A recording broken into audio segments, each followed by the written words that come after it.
जाएगा पर इन सब को भी मोक्ष मिल जाए।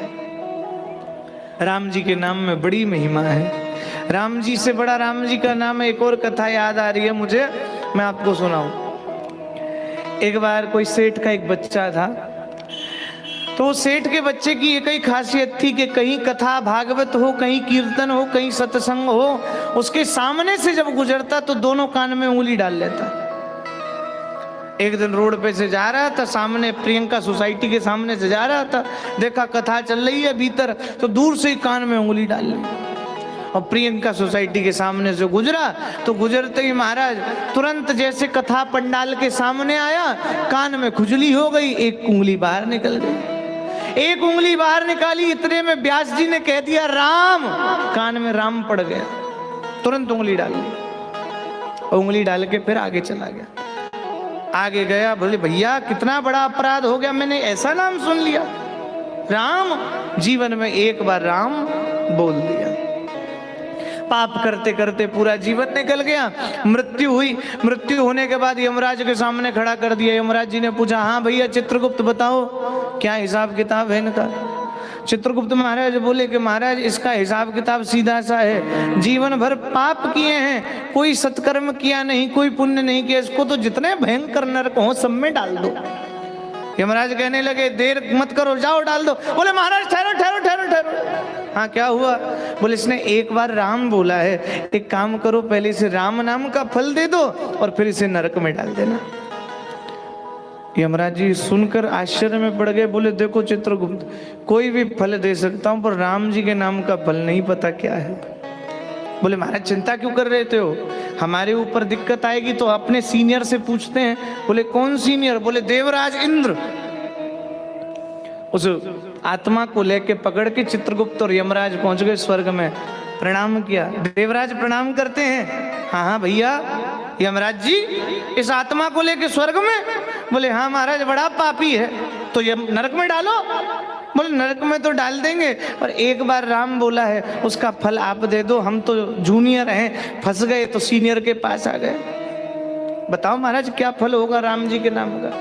देवराज इंद्र बैठे बैठे सोचने लगे। बोले सुनो, तुम मेरे सीनियर हो, मैं तुम्हारा सीनियर हूं, पर मुझसे भी बहुत सीनियर बैठे हैं, मुझे भी नहीं पता, उनके पास चलो। वो आत्मा जो संग संग चल रही थी, जिसने एक बार राम बोला था, वो आत्मा बोला सुनो यमराज जी, नरक लोक से लेके स्वर्ग लोक तक पैदल पैदल लाए हो, तुम्हारी गर्ज है, मेरी तो गर्ज नहीं है, मैं पैदल नहीं चलूंगा। यमराज बोले एक काम कर, चित्रगुप्त की पीठ पे बैठ जा। बैठ गए, पहुंच गए ब्रह्मलोक। ब्रह्मा जी प्रणाम। हाँ हाँ प्रणाम यमराज, देवराज, चित्रगुप्त। और ये कौन है जो तुम्हारे कंधे पे बैठा है? चित्रगुप्त। बोले महाराज यही तो संकट है। बोले क्या संकट है? बोले महाराज बड़ा पापी है, बड़ा दुराचारी है, नरक में भेजना है, पर एक बार राम बोला है, आप एक काम करो ना, इसे राम जी के नाम का फल दे दो। आप हम सब में सीनियर हो, हम सब के बाप हो, पिता हो, सृष्टि जगत के पिता हो, बताओ ना। यमराज जी सोच में पड़ गए। ब्रह्मा जी सोच रहे हैं, बड़ी देर ब्रह्मा जी ने सोची। ब्रह्मा जी बोले सुनो, मुझे नहीं पता। बोले फिर? बोले जो राम जी का सबसे बड़ा भक्त है उनके पास चलते हैं। बोले वो कौन है? बोले शंकर भगवान। चित्रगुप्त बोला यमराज जी स्वर्गलोक से ब्रह्मलोक तक मैं ले आया, अब ब्रह्मलोक से कैलाश तक तुम बैठा लो अपनी पीठ पे। यमराज के कंधों पे बैठ के पहुंचा कैलाश पे। कैलाश पर बाबा विश्वनाथ विराजमान है। बाबा विश्वनाथ को प्रणाम किया। बोले शंकर भगवान तुम्हें प्रणाम करते हैं चरण में।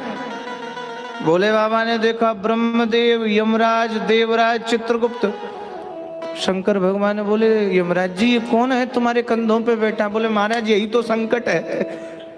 बोले क्या संकट है? ए बड़ा पापी है, नरक में भेजना, पर एक बार राम बोला है, हमने सुना आप राम जी के सबसे बड़े भक्त हो, बताओ ना राम के नाम का क्या फल होगा? भोले बाबा बोले सुनो, राम जी से प्रेम करता हूँ, संसार में सबसे ज्यादा प्रेम मुझे राम जी से है, पर राम जी के नाम के फल का तो मुझे भी नहीं पता। देवराज इंद्र बोले अब और कोई सीनियर बच्चा है? बोले अब तो एक ही बचे हैं। बोले कौन? प्रेसिडेंट साहब। बोले कौन? जो स्वयं राम है, उन्हीं के पास चलो। यमराज बोले चित्रगुप्त तुम बैठा लो। बोले ना ना महाराज तुम ही बैठा के रखो। तुम ज्यादा शक्तिशाली हो। यमराज के कंधे पे बैठ के पहुंच गए महाराज वैकुंठ में, जाकर जयकारा लगाया, बोलो नारायण भगवान की जय हो। श्री नारायण भगवान ने देखा, बोले महादेव, ब्रह्मदेव, देवराज, यमराज, चित्रगुप्त। नारायण भगवान ने भी पूछ लिया, बोले यमराज जी कंधों पे कौन बैठा रखा है? बोले महाराज यही तो संकट है।